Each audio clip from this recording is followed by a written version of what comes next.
On today's episode, we'll talk about seeing Steadicam for the first time, pulling focus for Vilmos Zsigmond, Close Encounters, Dead Men Don't Wear Plaid, and of course, starting out digging ditches on the labor gang. Just a little bit of business before we start. There may be a curse word here or there in this episode, so please listen responsibly. As always, our website, theop.io, is up and chock full of tips, tricks, and gooey operator goodness. Make sure to check out The Breakdown, where the best operators in the biz explain shots they have done, The Musings, where we discuss everything from quick tips to larger concepts of storytelling, the answers, the images, and so much more. I may or I may not take a break or two during this episode, but I promise that none of them will be longer than 22 seconds. Finally, if you are enjoying the podcast, please follow us, write a review, share us with your parents, and talk us up around the water cooler with your friends. So grab a beverage, sit back, and enjoy the op. Thanks for listening. Lock it up, nice and quiet, and let's roll. Rolling. Victor 30 Echo, take 2. Hey, Mark. Hey, Mark. And camera set. And action. Hello and welcome back to the Op Podcast, the podcast where we talk about operating and the art of visual storytelling with filmmakers from today and yesterday. We're here at Panavision Woodland Hills, where they have graciously allowed me yet again, to use their theater because it sounds better than my daughter's bedroom. I am very excited to have a great operator here, Mike Genne. Mike has had a long career, and a couple of his credits, not inclusive, but that he operated on: Weeds, True Romance, The Bodyguard, The Lost Boys, In the Bedroom, Rising Sun, Last Boy Scout. And he was also, before that, a first AC on, I just pulled these out because I remember them from when I was a kid, North Dallas 40, Ice Castles, which I think was about a blind skater, and Dead Men Don't Wear Plaid, which I got to ask you about because it must have been hilarious. But Mike, thank you for being here. Oh, well, you're very welcome. It's a pleasure to be here. It took a while for us to kind of hook up, but we did, which is great. I didn't know quite what to expect, but I, like you, I'm sure because you're talking about film and operators, truly enjoy the process that in the motion picture industry. Yeah. It is so exciting. It's so much fun. And especially if you have a chance to be in that creative aspect of it. And everybody is, no matter who it is, they have, listen to them all. That's all I can say. Listen to everybody. Absolutely. But, it's just, I had such a great time. Worked with so many great people, some that I wish I didn't work with also, No. but just a great experience in my lifetime. How many years since you retired?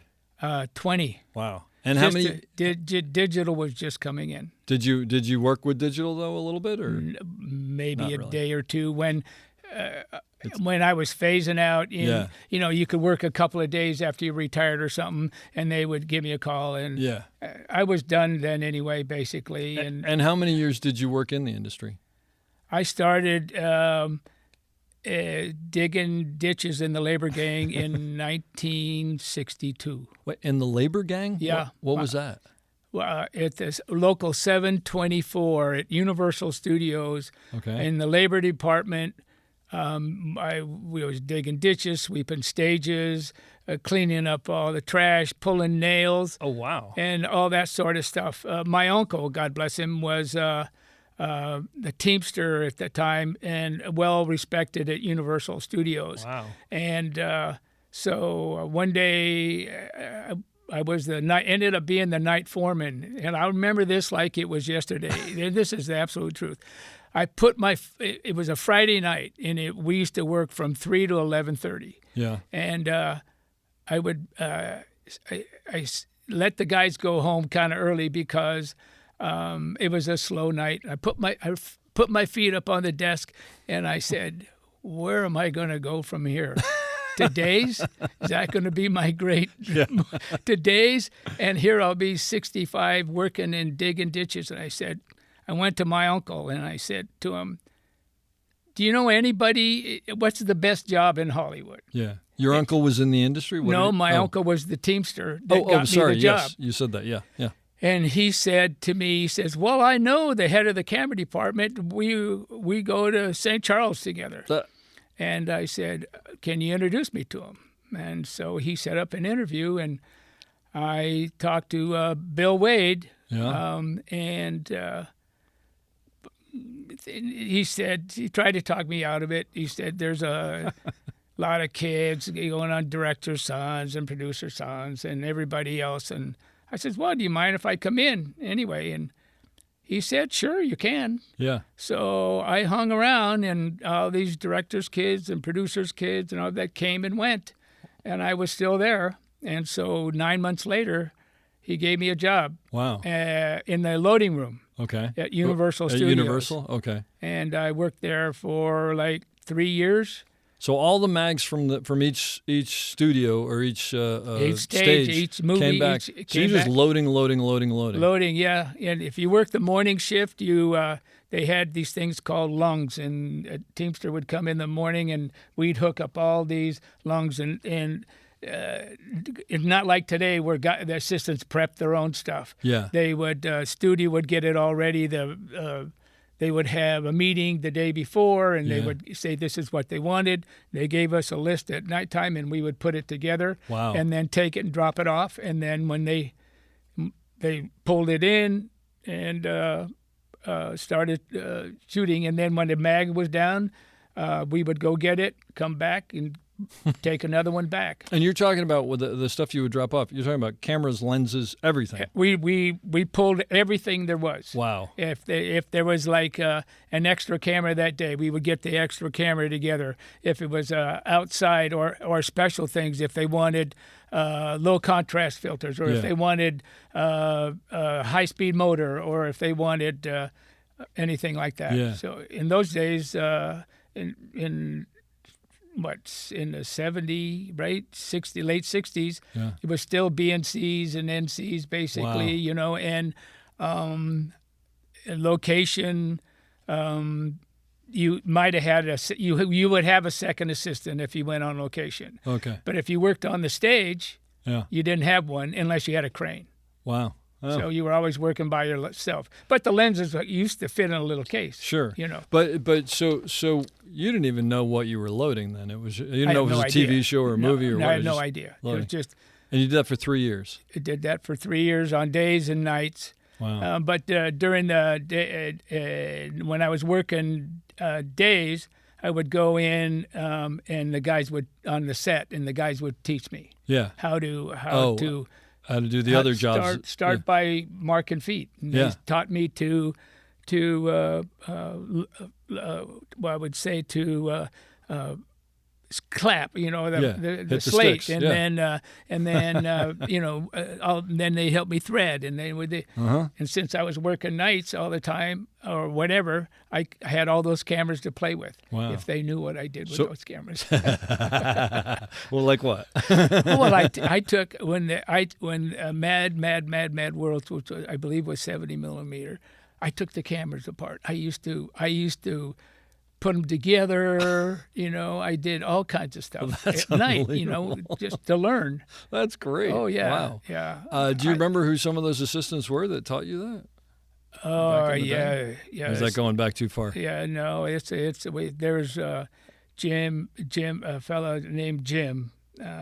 His last name. I'm Don't sorry, sweat it. I can't don't think I remember. remember stuff from It's okay. that long ago. He was the best, and Charlie Stromer was the cameraman, and Al Edens was the operator. And you were in the union by then? In the union that's another story. Well, yeah. In the union, you had to work 30 days at one studio Yep. or 90 bouncing around, Okay. and so it took me 11 months to get 30 days because I would go when I was working in the loading in the labor gang. After I had talked to Bill Wade, the head of the camera department, Yeah. he would give me a day here and a day there. So I was but my uncle helped me bounce back and forth from the labor gang to the Sure. thing. So, but it took me 11 months to get 30 Wow. days, only because I said I'm leaving. I left to do with another show, Columbia, and Bill Wade called me and he says, "What are you doing?" And I said, you bring in all these other people in. I only need 2 more days to get in the union. Yeah, yeah. And so that's how I got in the loading room, and then that history from there. So you were in the loading room for 3 years, and then where'd you go? You moved on to set after that? Jim was on a show called oh my gosh, I couldn't remember it right now. Don't sweat it. I'll think of it. And I'd been there a lot. Yeah. Because he would help me do. Like I said, he started helping me do slates and feet and mark and cameras, and then he would let me do a wide angle shot. Because it was all the cams and mats and stuff and like that. It was the Rackover system, we were right? Using the Rackover, right? Wow. So. He taught me that, and then he let me do a little longer lens, and then he would let me do a whole scene, and then he would walk away. And sometimes I did like 3 or 4 hours after putting in 10 hours on the labor gang.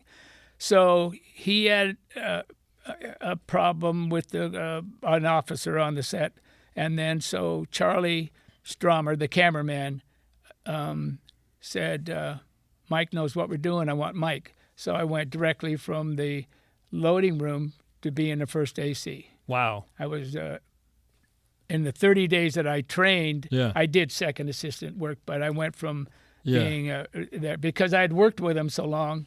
They knew exactly that I could do it, and I did. So I was very fortunate, and that's the whole thing. Like I said, someone's helping you. Someone's moving you along. Someone's giving you a chance. They liked you, right? They did. So yes, you could absolutely. do what you could do, and they liked you. And that's great. And so how long did you? So that was the studio system back then, right?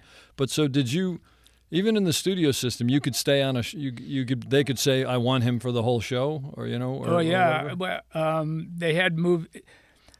They had. Every show had their assistant, right, and stuff like that. So I had a show, and if one show went down, if there was only one show working, I was working. Okay. I'm not trying to brag. I'm not trying to be conceited. Yeah, I put in my time there for a long time. Sure. When I was in the loading room, that's when Nick McLean and I became friends. Yeah. And then.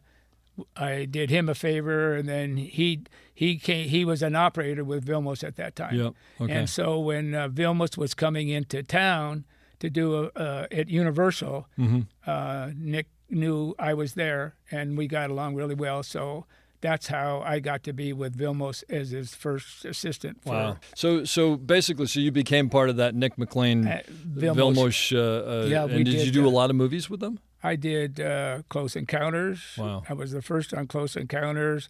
I think I did 5 pictures with Vilmos. That's amazing. And those were all big pictures by then. I mean, he was big then, What was, at the time that you did Close Encounters, was that basically like the biggest thing you'd ever worked on? Because it seems like a massive movie. Even for now, it seems like a massive movie. It was a massive movie. Yeah. I was on that movie.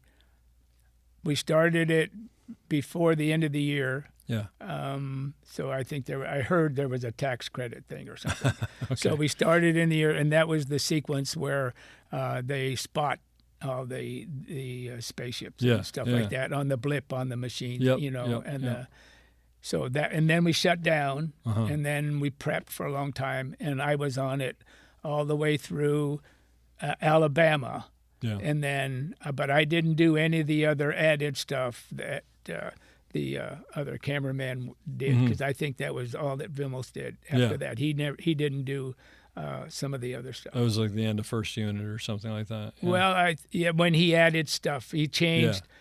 Some things he didn't like. Apparently, I mean, I'm not trying to speak for Spielberg or Steven, but so I think they test things and whatever. Yeah. What was Spielberg like to work with? He's an amazing director, no question. And he was young then, and. He liked. I mean, Vilmos turned down the biggest fish movie of all time. Did you know that? What? No, what? Huh? Oh, Jaws? Jaws. Oh, really? Yeah. I didn't know that. He wanted to do Barbara Streisand. Wanted to do the Barbara Streisand movie. It's so funny. Do you remember which movie that was? Oh Was yeah, it the Funny Girl or Funny Lady. Funny Lady? Yeah, yeah. Yeah. Did you? You did that? Yeah. We started. Actually, Nick told me about this Yeah, we a didn't- couple of we days, didn't and it didn't finish work it. out so well. Somehow, because we did tests and tests and tests. Vilmos is a great cameraman. I mean, I don't think anybody's the arguing man that, knew what he was doing. He Yep. made a lot of work for people. Sure. He made a lot of work. I don't mean.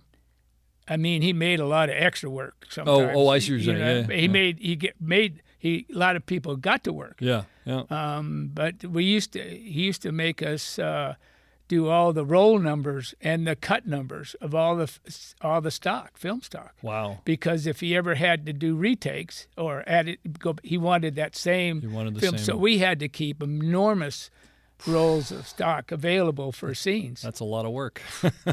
Yeah.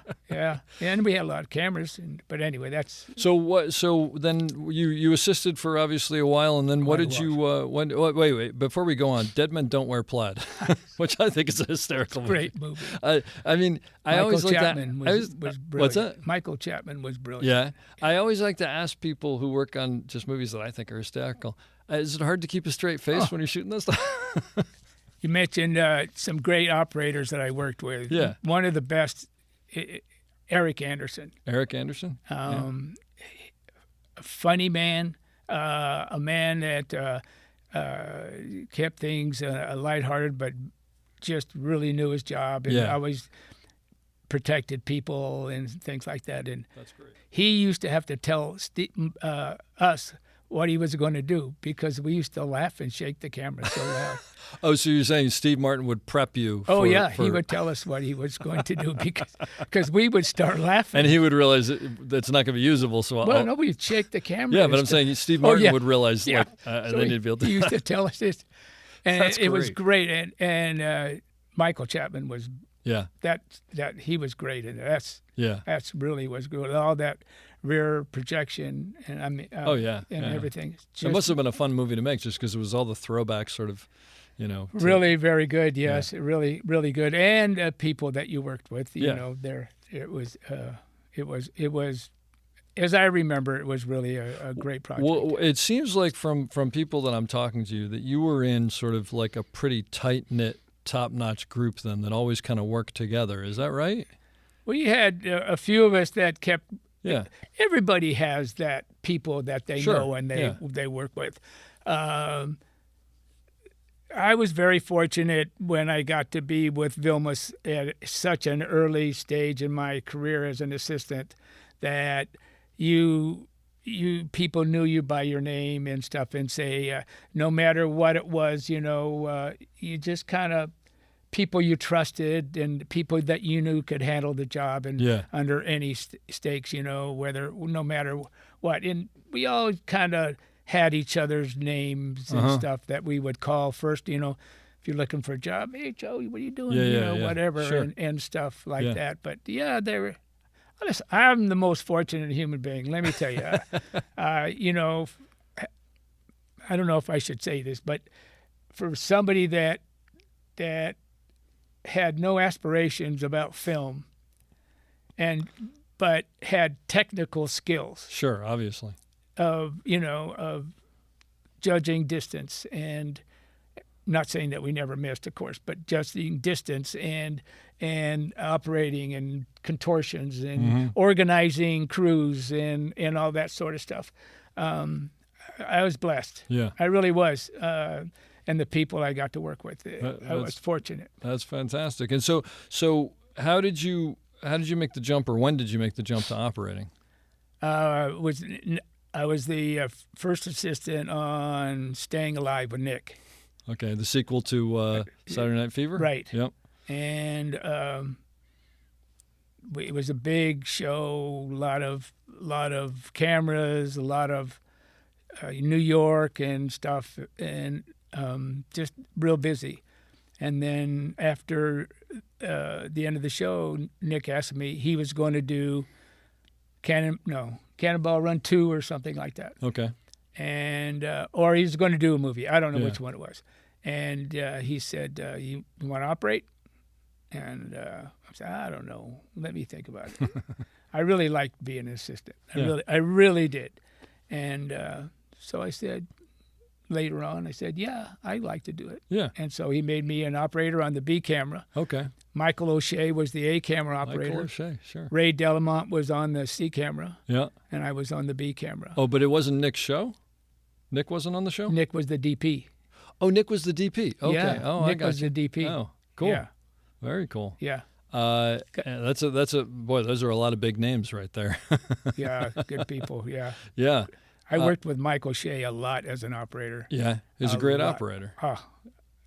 When he was a DP, when I was the operator. Oh, you. Oh, when sorry. I was the operator, and you he were was the operator DP. when he was the DP. Yeah, and we worked a little bit Yeah. as an assistant, but not much. Yeah. Yeah.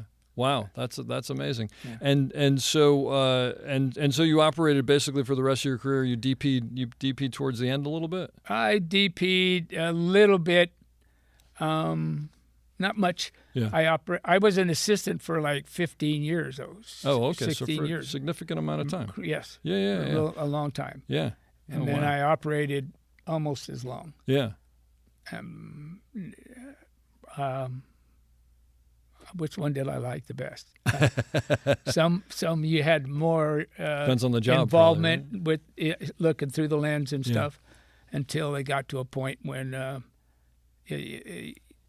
later on, my own opinion is that sometimes the studio didn't really care if you were there or not. You know, Yeah. an operator. You know, It happens. some assistant director or dolly grip or said, well, I can operate that camera. Yeah, You know, yeah. they can get them in the picture maybe. But, Yeah, You know, yeah. how does it? You know. Yeah, you were telling me beforehand one of your favorite movies you worked on was called In the Bedroom. Can you tell me that about was that? It's a great. movie I actually am not aware of. I Yeah, don't know if I've seen you it. should look at it. Cicely Tyson Uh-huh.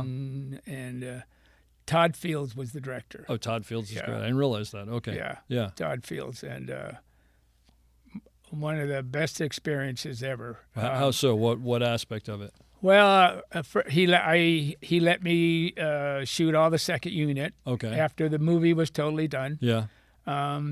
Gave me a great credit. He was a friend, Yeah. not a friend before, a friend after. He let me be a real big part of it. That's great. You know, and Yeah.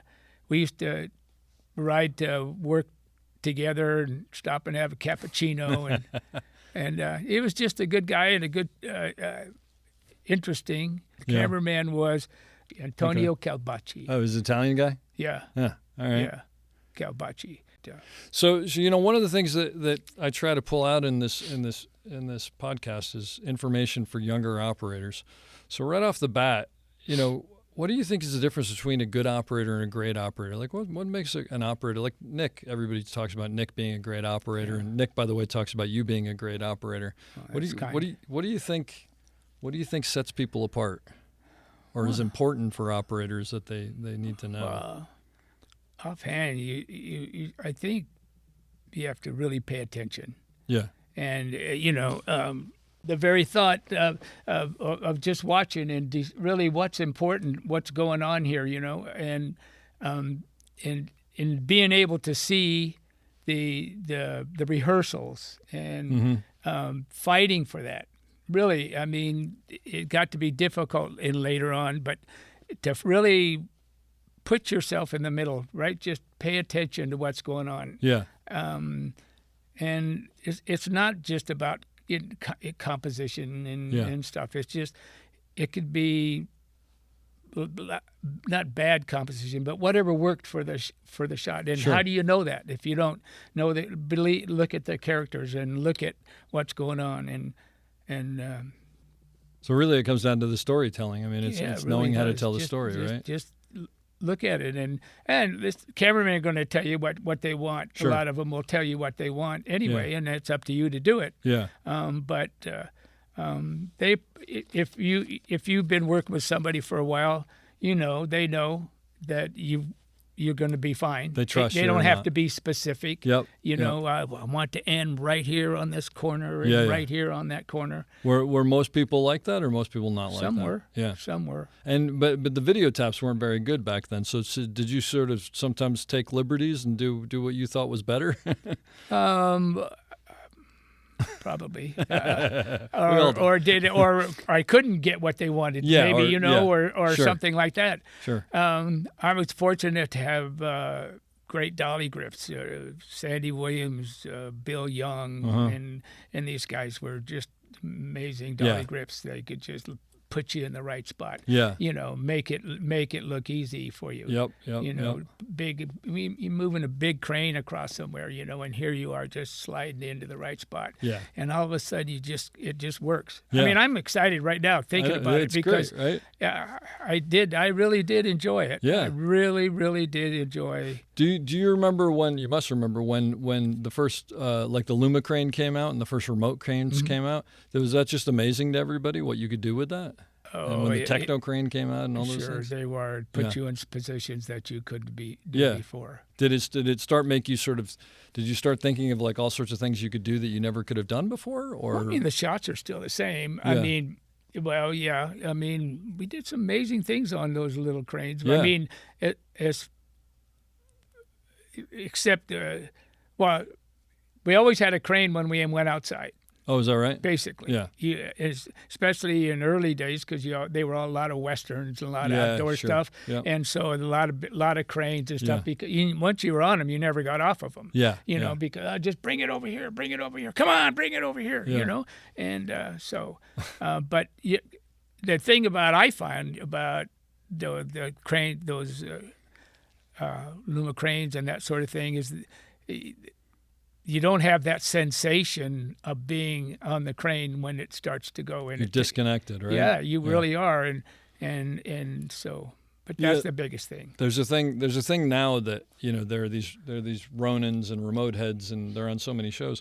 And I do get on some shows where the A camera operator will have it on the dolly, and the A camera operator will be in some other room on wheels, and I never understand it because you're disconnected from the whole thing. Absolutely. And also there's part of it. You should be there for the. I think the operator should be there for the actors. Oh, no question. There is a confidence that I had with many of the actors. Yeah. And also too, I remember as an assistant, as an operator. Excuse me, that. I wanted that assistant next to me in his hand on the wheel because I talked to him all the time. Sure. Go back. Yeah. And I could tell. Again, I don't want to sound, but I knew if it was front or back. Yeah. And so. Well, you were an assistant for 15 years, so Yeah. I mean, but I mean, you by color. It changes its color when it's one way or the other. Wait, what changes its color? The shot, the little lens. Oh. You can see little difference in color. Oh, okay. And so. Anyway, and you would talk to them. Yeah. And now. He's 50 feet away, and I If can't grab he's the in the wheel same even to room. make it sharper. No. And the other thing that I think, well, we'll see how this happens, but you were an assistant, you were on the wheel, and so you were next to the operator, right? So you listen to the operator talk to the dolly grip, you listen to the DP talk to the operator. Yeah. Now they don't hear any of that. They're somewhere else, and they don't feel the dolly moving, and they don't, so it'll be interesting to see what happens, who's going to move up, when they move up and whatever, because they don't have the same information that people had, back And then. you're right. You're not on the set. You're not on the set. No, and I nothing against any assistants, Of course because not. they have a much harder Oh. job now than they did then. Oh, it's tough. It focuses like off or on now. Even on wider lenses. And I don't understand how they do it. It's kind of amazing. It's kind of amazing to watch. What about working with actors? You have any advice for working with that? Because you've worked with huge actors through Remember your their career. names. Remember their names. What, is that a specific story? Did you ever forget them? I have forgotten one time, but in the spur of the moment or flash of the moment, but. Yeah, remember their names. Yeah. And some are really great. So the thing was always, one actor asked me when I was an operator, did I have to be there? I swear that's the absolute truth.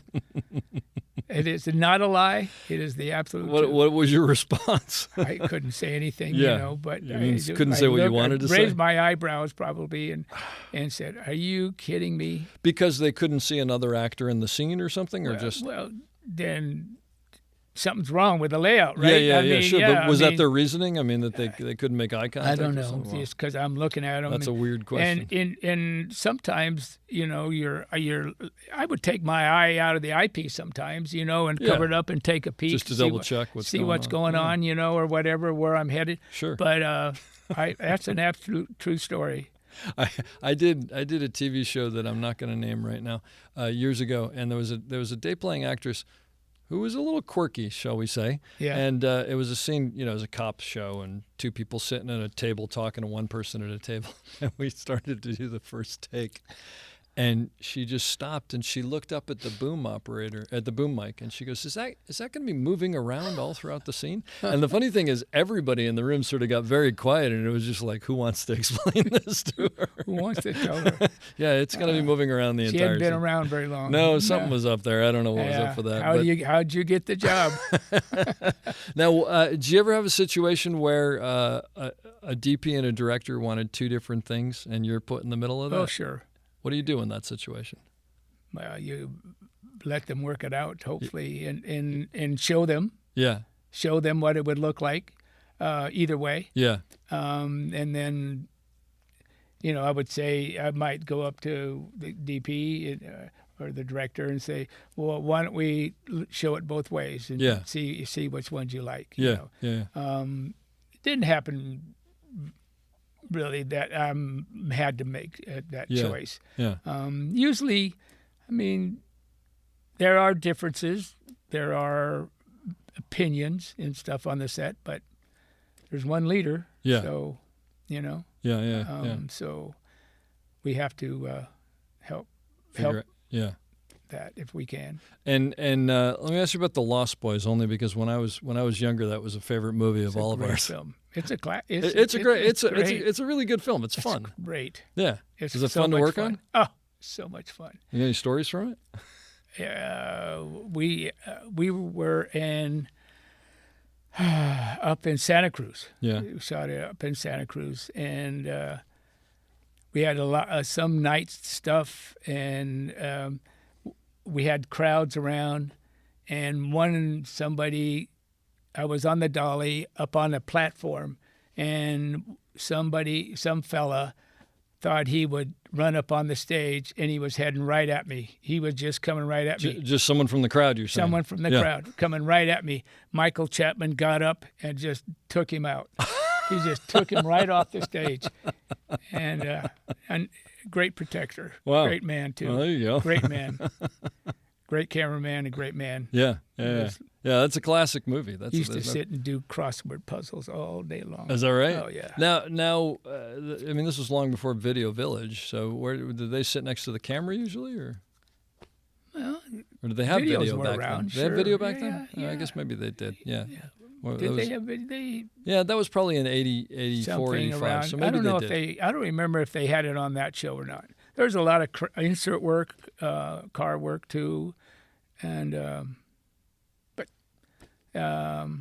you remember? Was there a change in being an operator from when there was no video to when there was video? Because when there was no video, it was just like you were the final call, right? Yeah. Was the gun in or not? Yeah. Did you see the knife? Yeah. Did you see the fire? Did you see the? Did you see the flash? The flash. Yeah. Yeah. And there were even times when Video Village that they would disagree with me. Sometimes. Not saying that was never wrong. No. Or right but there's so many times that you absolutely know, because that's what you do for a living. Been there. You gotta you need that. You gotta show where the gun is. Yep. You gotta show it. It wasn't in there. Yeah. Yes, it was. And then at the end of the day, you do what you want. Okay. I can only tell you what I can tell you. But yeah. I'm with you. Do you remember when Steadicam first showed up? First time you saw Steadicam? Yeah, first time. I did one Steadicam shot in Did my you? life. Yeah, it was on Revenge It was a movie? with Tony Scott Okay. and Jeff Kimball was All right. the DP. Yeah. And we were in Mexico, in Cuernavaca, Okay. Mexico, and there was some scene that needed a Steadicam, and or Panavision, it was Panavision Steadicam. The Panaglide. Panaglide, Yeah. there you go. And I had no idea.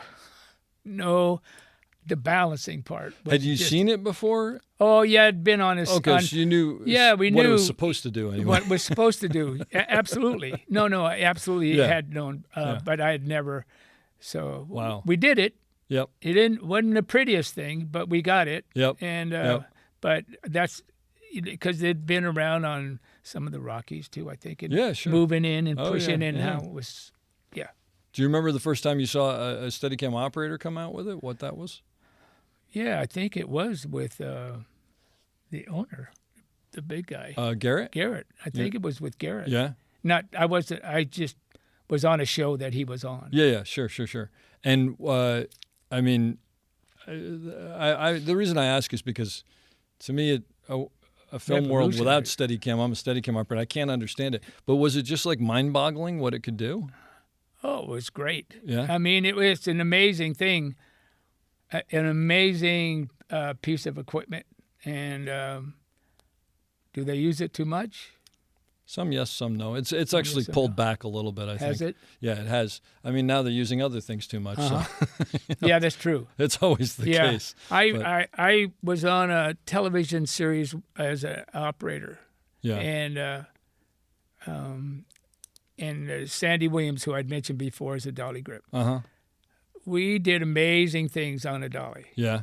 I mean, the right people. We go around desks and changing gears on that guy. Sure. I mean, they were amazing. Yeah. People, and we got it, and I didn't do it, of course. And it is a great tool. Yeah. There's no doubt about it. Yeah. I mean, to get some of these shots that they have nowadays, to go from a walking to a crane to somewhere up to a mountaintop, Yeah, I mean, exactly. It's amazing stuff that you can do. Yeah. It's a great tool. No question about it. And deservedly so. The guys are great. Yeah. Yeah. What about True Romance? It's another favorite movie of mine. Why not? Right? Yeah. It's a great movie. Why not? That must have been a blast. It was, well, any movie with Tony Scott is something. I've heard this from a number of people. What made him so? I mean, his movies are great, but I don't know. I never worked with him. He's so loyal to. Is that right? Oh, you would have 2 cameras. That's how he set up his shots. Mm-hmm. Camera with a zoom lens. Okay. And you may not use the lens, but the camera with a zoom on it, and he'd go, and he'd look, and he'd look, and he'd look, and then he'd back up, and he'd back up, and then he'd back up, and then he'd back up. And then when you were stuck in a corner, that was the shot. And then he got, a wide shot, a tight shot, and a tighter shot, because that's what made his thing so great. You could cut them all. I mean, because there's 3 cameras right there. Yeah. And he had no problem.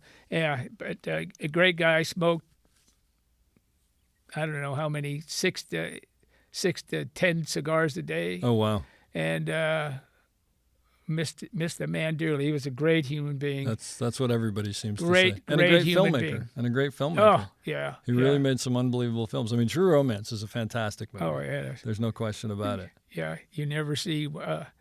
It was really good. I mean, I don't know how Arquette, she got beat up so bad in that movie. Yeah. You mean actually got hurt doing that? Well, yeah. I mean, sometimes they miss, land. No, because there's that scene. It went on for days. There's a scene is it with James Gandolfini in the motel in Burbank, right? The Safari Inn, I think. Yeah. Right. Yeah, where it's just. Oh, it's brutal. And I remember she's got that great moment where she's laughing, and he goes, "What are you laughing at?" And then she stabs him in the foot, right? It's a great film. She was great in that movie. Oh yeah, she was. And that was kind of before you sort of knew who she was. So it was like, who is this woman? Yeah, and then the other scene in the little trailer with Christopher Christopher Walken. Walken. Oh my God. That's the great scene. I forgot about that. That is a great scene. It had 4 walls on that little Oh, trailer. man. And such a great. But that's got to be that movie I was specifically. in Detroit, by the way. Is that right? Yeah. That movie specifically, that's got to be one of those things where you're on the camera and you got to be thinking, I can't believe I get to be 5 feet away from this watching. Because Christopher Walken in that scene where he's laughing and saying all that, it's unbelievable. You asked in the beginning what I thought about it. The fact that you're there, and when you're really looking through that lens, if this is one-on-one, I hope I don't sound too silly and kid-like, or whatever. When I'm looking at, him or anybody that's really in that time, and it's just like him and we're having a conversation. It is so, and then when it works, and when you fall in, even technically, when you fall into a great overshoulder or something, or it just works. But to look at these people and how talented they are, and and they cry and they laugh and they, it's so exhilarating. I would get off the dolly sometimes, and I'd say to myself or somebody else, "Oh man, it's so good, so good." Well, I used to work on The West Wing, and Richard Schiff, who's a great actor. After I wasn't there for a couple of years, I saw him.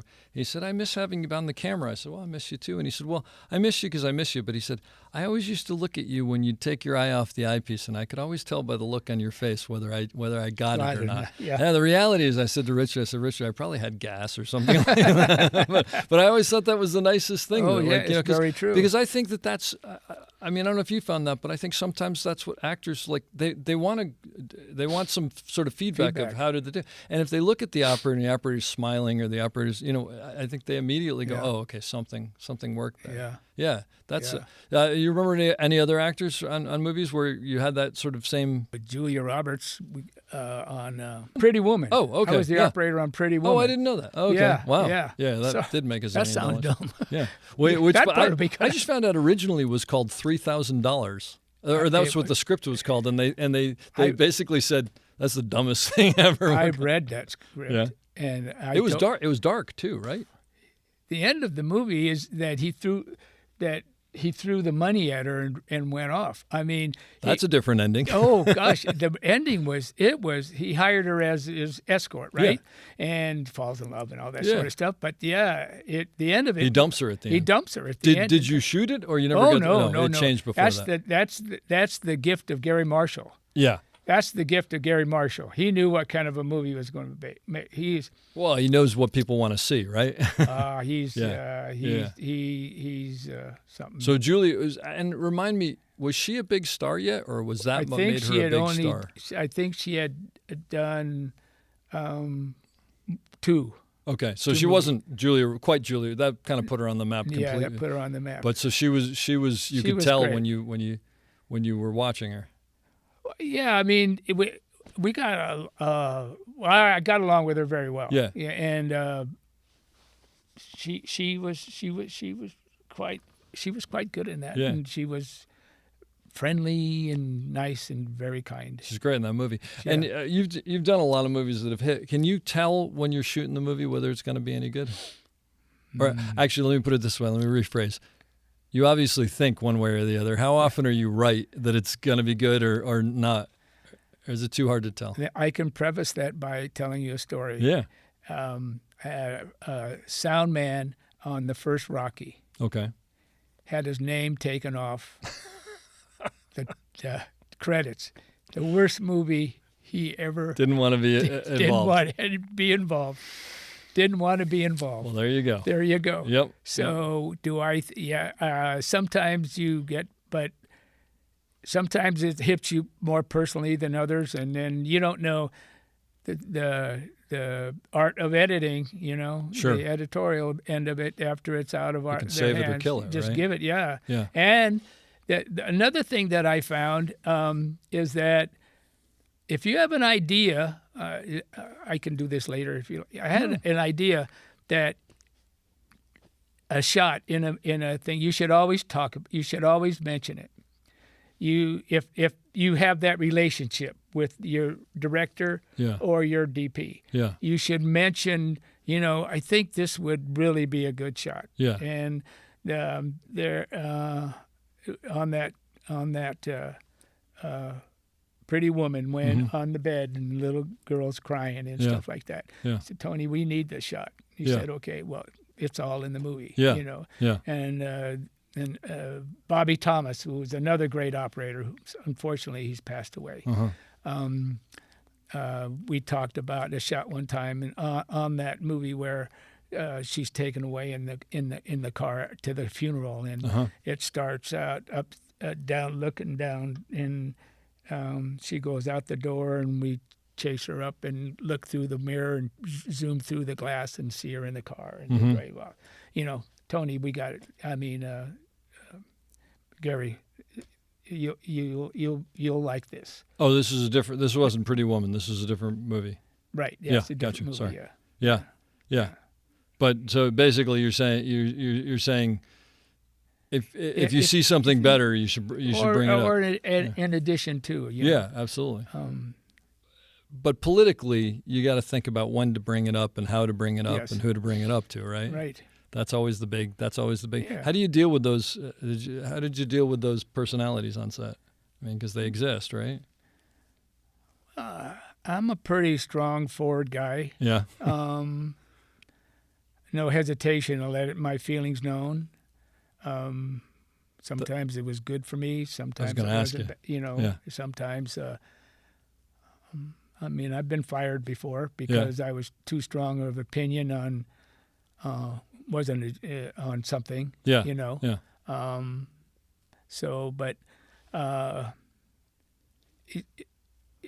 It's your own person. I mean, you have to figure it out. I mean, you just have to figure things out on your own. I mean, you know where you are, and the last thing you want to do is just sit there and not be a part of the team. What are you doing? Yeah. I mean, that's the whole joy of the thing is, how many people just say they're just drooling you do what? Yeah. You did what? You went where? I said, well, yeah, I was in Alaska in the wintertime. I was in Death Valley in the summertime. Eating pizza over a trash can. With no dinner, whatever. Yep. It's climbing up a mountain or something, but it's not all glamorous, but it is. If you find the right people and you're there and you care about what you're doing, and that's it. You got to care. Yeah. You just got to want to do it and be a part of the whole process, and then it's worthwhile. It really is. Yeah. What about you? Back when you were, maybe even all throughout the end of you operating, they still had dailies in person, right? Yeah. I always like asking what was. I mean, I caught the tail end of that. I didn't do a lot of movies that way, but I did a couple. What was that experience like for you when you started operating? Going in. It was great to see. Yeah, it was good. It was. Was it scary? I mean, were you nervous? No, I mean you already knew what you did, or if sometimes you didn't get all of it, and whatever. My very first shot, I remember my very first shot on Cannonball Run 2. It was I was on a long lens, and a race car was coming down, and I had to, boom, stop on the highway patrol. Whip it right over. Whip it right over. And Nick says, "Can you do it?" I said, "I think so." So I set up to do it. First take, boom. And Nick said, "You're going to make it, kid." There you go. Yeah. Was it more nerve-wracking to come into dailies as an assistant than as an operator? It was no. I don't think I went in didn't see many dailies as an assistant. Oh, you didn't? Oh, okay. No, I didn't see many dailies as an assistant. I did, Yeah. On Close Encounters, I did a lot, but mostly I didn't.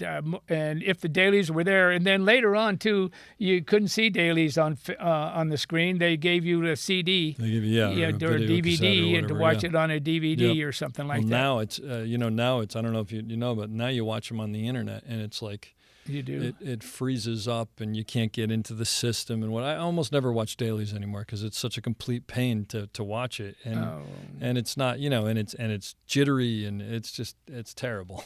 It's a terrible. That's the wrong system. process. It's heading wrong. I totally agree. I mean, I will say this. Dailies aren't really as important as they used to be because now you're seeing exactly what you're getting when you're shooting it, so there's no mystery anymore to it. You're seeing Really? the finished product already. And like you said, when you're operating, you kind of know what you got. And there's not a lot of surprises there, but mostly what I do with dailies now is I'll watch the B camera because I don't get to see that. See what So they I want to do. make sure that they're doing, whatever. On that note, so did you do a lot of shows where you were A camera and there was a B camera, or did you Yeah, I most? did some. Yeah.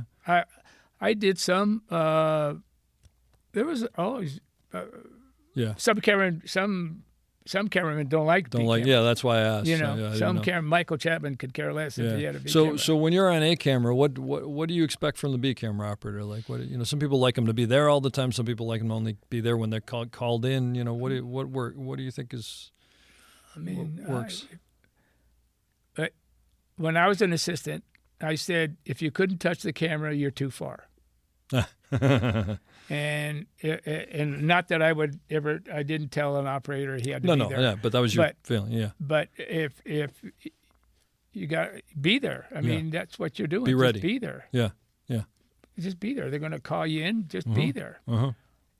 Why not? You know, instead of reading a paper somewhere, or just hang out on the set. Yeah. Yep. Out of the way, baby. Yep. But just there's always there's always magazine cases. Oh no, I don't know anymore. No. They are no more. anymore. Right?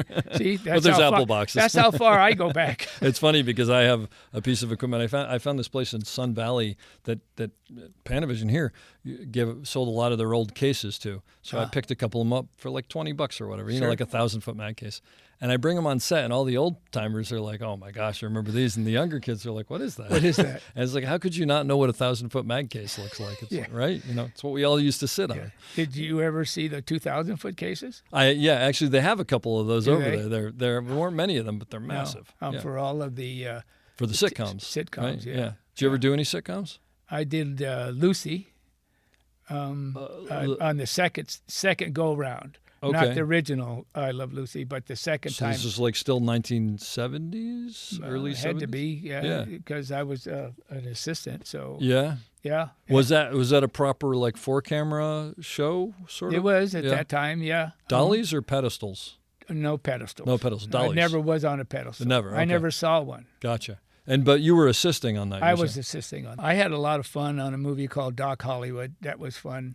That was Michael J. Fox? Yeah, he Yeah. was great. Yeah. He was so great and so much fun. Was it Zemeckis? Robert Zemeckis directed it?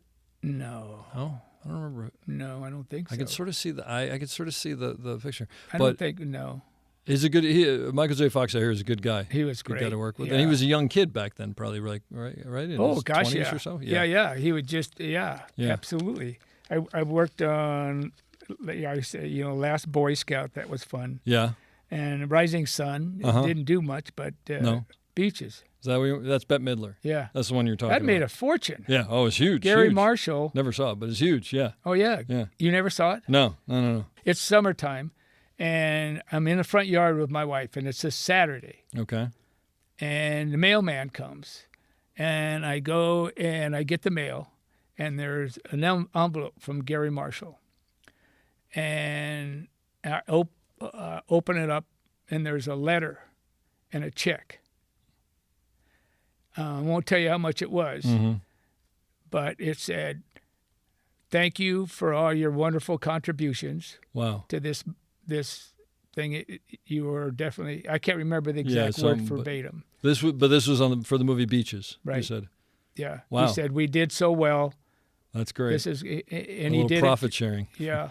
That's rare. Yeah. That's great. I also have a letter from Ridley on Yeah? Blade Runner. I was the assistant on Blade Runner. Wow. And he sent me a letter That's cool. too. What was Blade Runner like to work on? So difficult. Because it was like rain all the time, It right? was so difficult. Yeah.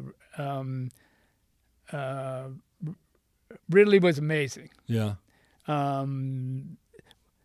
Studios weren't used to Ridley's I've heard that that. time. Yeah. He always looked at it with handheld. Uh-huh. So we'd always have it. And it was anamorphic. Yeah. And it was big, and heavy lenses. Oh, yeah. And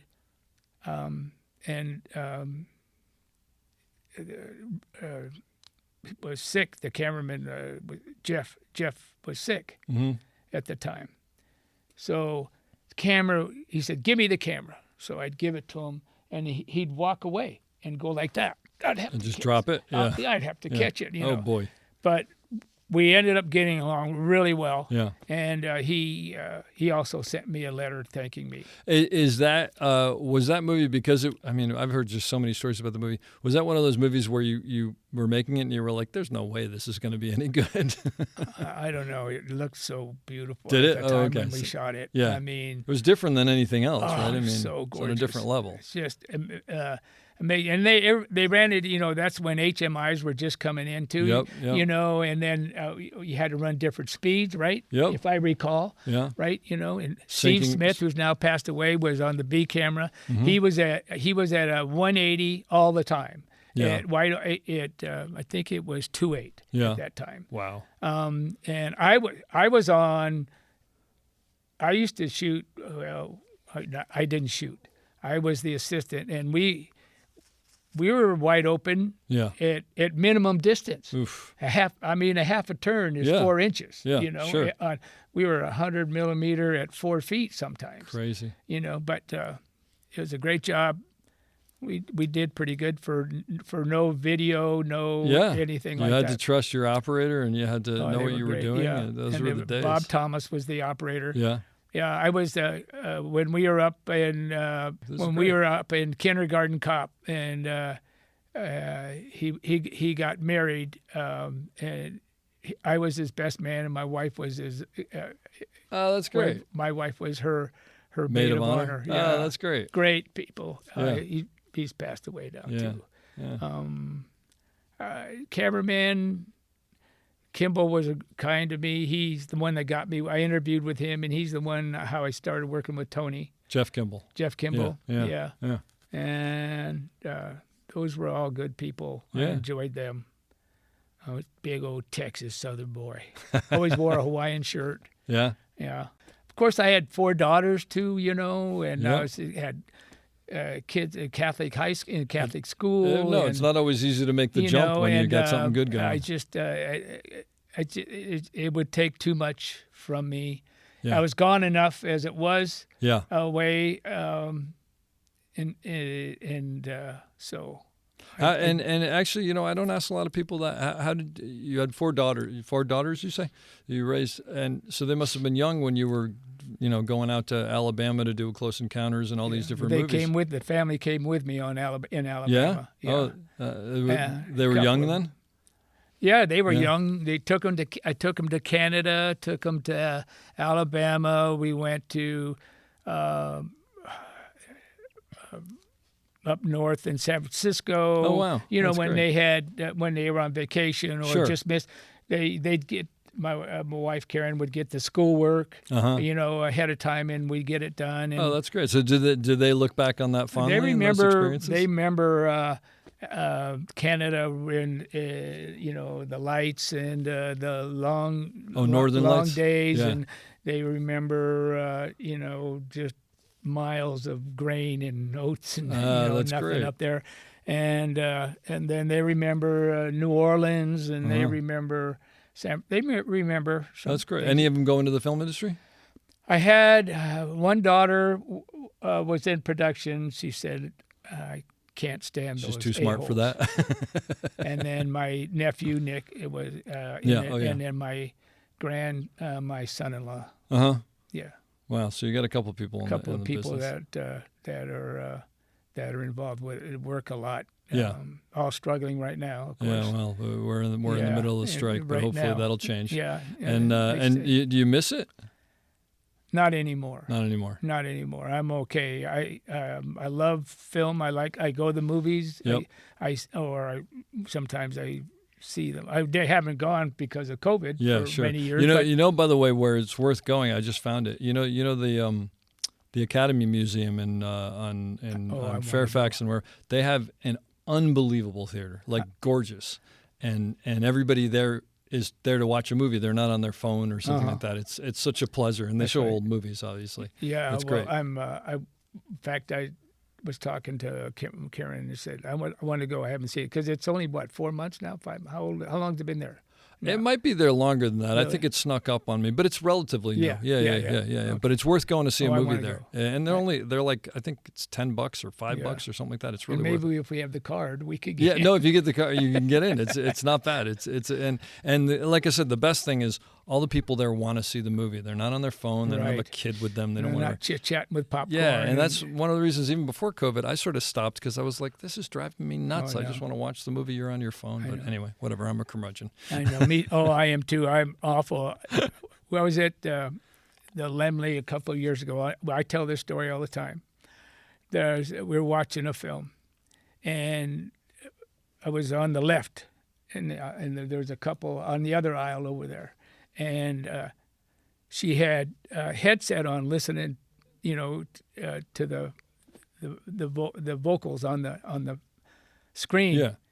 And she goes, "Henry, what did he say, Henry? Oh, jeez. Henry, what did he say?" That'll take you out of the movie. Oh boy, God. Oh, it was so. It was just, You remember the first time you went into a theater and saw your name in the credits? Do I remember? Oh gosh, no, No. I don't. I mean, I always liked to look for them. Yeah, sure. I was always proud of the fact that my name was there. cool, right? I earned it. Yeah, absolutely. But I do not remember. Yeah. I do not remember. Right on. Any final notes you can give to young operators, like as far as getting ahead in the business, getting into the, making a mark? Just develop strong relationships with people. Just be open and be there, and show that you're interested. Mm-hmm. And like I said, develop those relationships because they all come around again. I mean, it's a small world out there, in this industry, and you run across the same people all the time. And just be on time. If you're 15 minutes early, you're 15 minutes late. That was always my philosophy, and so you never know. I hope you enjoyed that as much as I did. We'll be back soon with another great episode. Don't forget to check us out on theop.io for all sorts of information on operating and storytelling. So thanks for listening and have a great day.